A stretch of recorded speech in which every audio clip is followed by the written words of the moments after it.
Modi's Europe tour, high on symbolism, but what about the substance? Hello and welcome to Worldview at the Hindu with me, Suhasini Haidar. Believe it or not, this is episode number 60. Now, 3 days, 3 countries, and meetings with 7 heads of government. Prime Minister Narendra Modi certainly packed some pace into his tour of Europe this week. But did the meetings lack some punch? We're going to tell you about the agreements and the areas of disagreement during his visits to Germany, France, and Denmark. Now, the visit also took place, if you remember, just after European Council President Ursula von der Leyen visited Delhi last week for the Raisina Dialogue, and we discussed that in episode number 59, and had held talks with the Prime Minister at that time on the EU and India. Of course, the EU runs the foreign policy for all the member states, nearly 30 of them. Now, Prime Minister Modi's visits to the European capitals, each of them had a specific focus. So in Berlin, Prime Minister was meeting with the new German Chancellor, Olaf Scholz, for the biennial, so every once in 2 years, intergovernmental commission talks between the two countries. It's called the IGC. In Denmark, he attended the second Nordic summit with leaders of Denmark, Finland, Iceland, Norway, and Sweden. Those are the 5 countries, and this was the second time that he's meeting them in person. A plan for a virtual summit last year had to be postponed.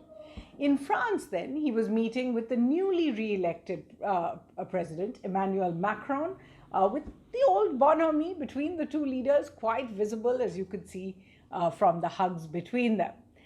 This was the Prime Minister's first visit abroad this year, and this is after a number of high-level meetings, both incoming and outgoing, had to be cancelled due to the new variant of the COVID pandemic, the Omicron virus outbreak. It's also been Prime Minister Modi's first visit to Europe since the big war in Ukraine began, specifically on February the 24th, which has changed Europe's entire course. So very important meeting, very important timing.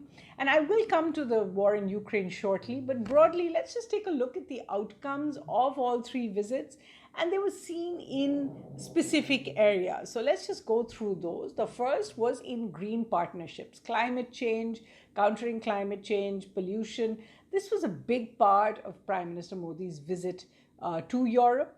His partnerships with the EU, in fact, have always had a very strong emphasis on countering climate change. But specifically, in Germany, for example, Chancellor Scholz announced an advance commitment of 10 billion euros for a green partnership. This is by 2030. They also agreed to a 7-point agenda on renewable energy and sustainable growth cooperation, and decided then to set up a biennial, once in 2 years, ministerial mechanism to lead these initiatives, specifically on green partnership, what's called the Green and Sustainable Partnership. In Denmark, then, the Prime Minister spoke to each of his Nordic counterparts about boosting cooperation in wind, solar energy, geothermal energy, then pollution control, urban renewal projects, and other green projects in general, wanting investment collaborations with those Nordic countries' specific companies. The Prime Minister also repeated commitments he had made at that COP26 in Glasgow, where he said 500 gigawatts of non-fossil fuel by 2030, 50% of India's energy capacity to come from renewable energy by 2030, a reduction of 1 billion tons in projected carbon emissions by 2030, as well as net zero values by 2070. Remember, 6 months later, after the COP26 in Glasgow, these remain verbal commitments, but it's important the Prime Minister made them again, as India has not yet actually in writing updated its nationally determined contributions, what's called NDCs. They say they are awaiting firmer commitments on climate finance for these. And then in France, Prime Minister Modi called for French investment in making India a green hydrogen hub, while both countries agreed to an integrated approach on supply chains for solar energy production in particular, one in Europe and then in Asia. So both of them, of course, had set up the International Solar Alliance together, which has more than 105 countries in it, and this was the next step. In addition, a statement from French power group EDF after the visit said it finally hopes to make progress on the long pending deal, nearly a decade old, for 6 nuclear power reactors at Jaitapur. That's certainly a deal worth watching, because so far, as we have said before, only Russia has built foreign-made nuclear power reactors in India. Then we come to the defense and security partnerships between the countries. With Germany, India actually agreed to step up high-tech transfer collaborations, signed a joint declaration of intent for an agreement on the exchange of classified information, a very important intelligence agreement there. The Nordic stop did not have too much of a security component, but they did focus on new technologies to be transferred and developed in particular. And then in France, the two sides set up a strategic dialogue specifically on space issues. This was a big one. Remember, the two countries have about 60 years of space cooperation, also to strengthen their cyber dialogue, and then to find more ways for France to invest in building India's defense industry. And then finally, India and the EU have begun to discuss. The EU put out its own paper on the Indo-Pacific, and they are discussing cooperation on the Indo-Pacific. What's also significant is a sort of triangular engagement we're seeing with Japan in the past few weeks. Remember, German Chancellor Scholz was in Japan just before Prime Minister Modi's visit to Germany. The next EU-Japan summit will be held in Tokyo next week. Von der Leyen going for that. Prime Minister Kishida has been in Italy, followed by the Italian foreign minister's visit to Delhi. And then, of course, Prime Minister Modi is expected to travel to Japan later this month at the end of May for the Quad summit as well. The question is really, how is China watching a lot of these moves, and how the EU-China relationship could change. So these were all areas of discussion, broad agreement, but the Prime Minister's Europe tour was marked by some disagreements as well. To begin with, there were several joint statements, joint declarations of intent, but there were very few actual agreements signed during the visit. And you can read the text of the agreements that were signed on the MEA website, www.mea.gov.in, and you can see that most of them are JDIs, MOUs, declarations of intent or memorandums of understanding. The second was the big disagreement over Ukraine. It's been a recurring theme over the last few weeks, whether it was in the US or with European leaders in Delhi or with the Prime Minister's visit to Europe. India's position on Ukraine and Russia remains a far distance from the West's position. This was reiterated during the week stops in each of the joint statements. And again, you can find them at the MEA website. A line very specifically inserted said, and you can change the name of the countries, but it said Germany, or it said Nordic countries, or it says France, condemns the unlawful and unprovoked aggression against Ukraine by Russian forces. But this was not joined by India, which has thus far not criticized Russia for its actions on Ukraine. So therefore, there wasn't actually any kind of a statement from India on condemnation. However, India expressed concerns about the humanitarian situation and called for a return to dialogue. Now, all these differences will possibly come up again next month as Germany has invited India to the G7 summit at the end of June. Prime Minister Modi has not yet confirmed his attendance there. And we will certainly watch that closely. And then there was a disagreement over the energy question from Russia. This is going to be an area of increasing divergences as the EU has now begun a new round of negotiations aimed at cancelling Russian oil imports by bringing forward their cutoff date for European countries from next year to this year, to the end of 2022. India, of course, has not only refused to join the EU sanctions or the US's sanctions, it has accelerated its oil imports from Russia.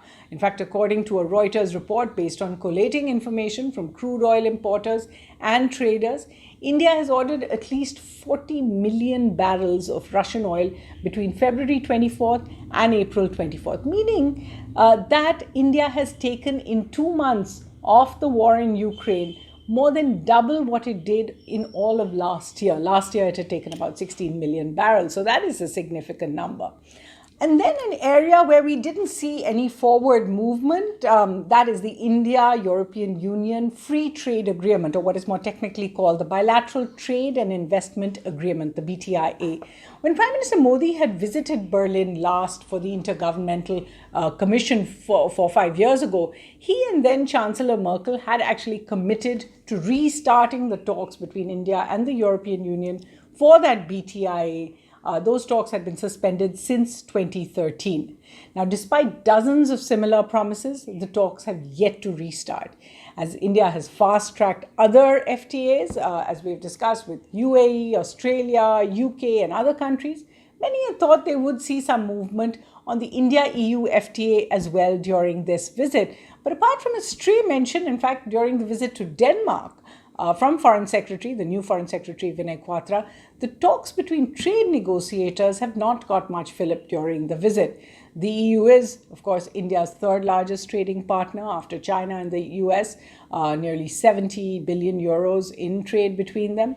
And it is the second largest export destination as well. But the potential, of course, is far more, which only an FTA can really help in achieving, say, the negotiators.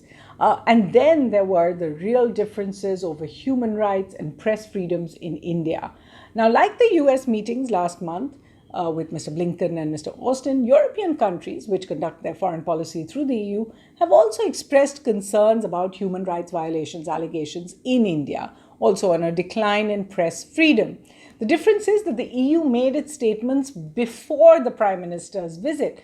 In fact, European Union Special Representative of Human Rights, Eamon Gilmore, was actually in Delhi for the Raisina dialogue, and then in separate tweets about his meetings with the National Human Rights Commission as well as the Minority Affairs Minister, Mukhtar Abbas Naqvi. Mr. Gilmore had said that he had discussed many specific issues of concern for the EU, including the use of FCRA laws to ban funding for international NGOs, the use of sedition and anti-terrorism laws, detentions, the situation of minorities, communal violence, the situation in Jammu and Kashmir, and individual cases. Now, of course, each of these issues, even separately, is a red flag for the Indian government, which has always denied all of these allegations. But some of those concerns were underlined during Prime Minister Modi's visit himself, as Reporters Sans Frontières, which is RSF, published what it calls its World Press Freedom Index on May the 3rd. And it showed that India's ranking actually fell to its lowest ever, to 150 out of about 180 countries that have been ranked. In fact, this is the biggest fall in a sense, because earlier India was at about 133 on that index. In fact, defending India's record, here's what India's envoy to France said after the PM's visit. I think we must understand that, we are a nation of 1.4 billion people living in immense diversity, 22 official languages, every faith is present there. We're a nation in an extraordinary phase of transformation, progress and development. It's a huge social churn taking place, but there is absolute constitutional law in India. There is an effective judiciary, there is administrative systems that work, and I think if you even look at the data on welfare benefits that are very evident, it is completely free from any prejudice. The Prime Minister. Clearly, Europe and India will always have differences over geopolitics, given their geographical perspectives, the difference from the West and the East, and increasingly have differences over what they see as their democratic values. But as two democracies, economic powers and middle powers, as they are called, the EU and India have much in common as well. Prime Minister Modi's Europe tour was timely but unambitious of the potential of that relationship. And this is in spite of also considering that Ukraine has been quite a speed breaker for the two sides. We're going to give you some reading recommendations on India and the EU, and I'm afraid there aren't actually too many books that talk about this relationship and specifically focus on them. There is one, however, former ambassador to the EU, Bhashpati Mukherjee, published one of them. I think I've spoken about it before. It's called India and the EU, An Insider's View. And then for those who are still trying to understand the changes in Europe post-Ukraine Part 1, that is the Crimean crisis, it is worth reading this book that I possibly haven't told you about before on the last Ukraine crisis, called Conflict in Ukraine, The Unwinding of the Post-Cold War Order by Rajan Menon. He's a professor at Columbia University and writes often about Ukraine. Then there is a book, Challenges in Europe, Indian Perspective, where authors really look at several issues for the European Union, especially trade and economic engagement from the Indian point of view. And this is edited. It's a selection of essays edited and written for most part by Professor Gulshan Sachdev. There's the Foreign Policy of the European Union. It's part of a longer series on the EU by Stefan Kokeler and Tom Delroy. And finally, a book that is not yet out, it's soon to come out, called The Foreign Policy of the European Union, Assessing Europe's Role in the World. This is by a scholar as well, Federica Bindi, and we hope that it will shed more light on an area, as we said, where there isn't as much research or as many books as maybe some of the other issues of India's partners. But we will keep a track on all of the developments in the relationship for you. That's all we have from the team here at Worldview. Thanks for watching.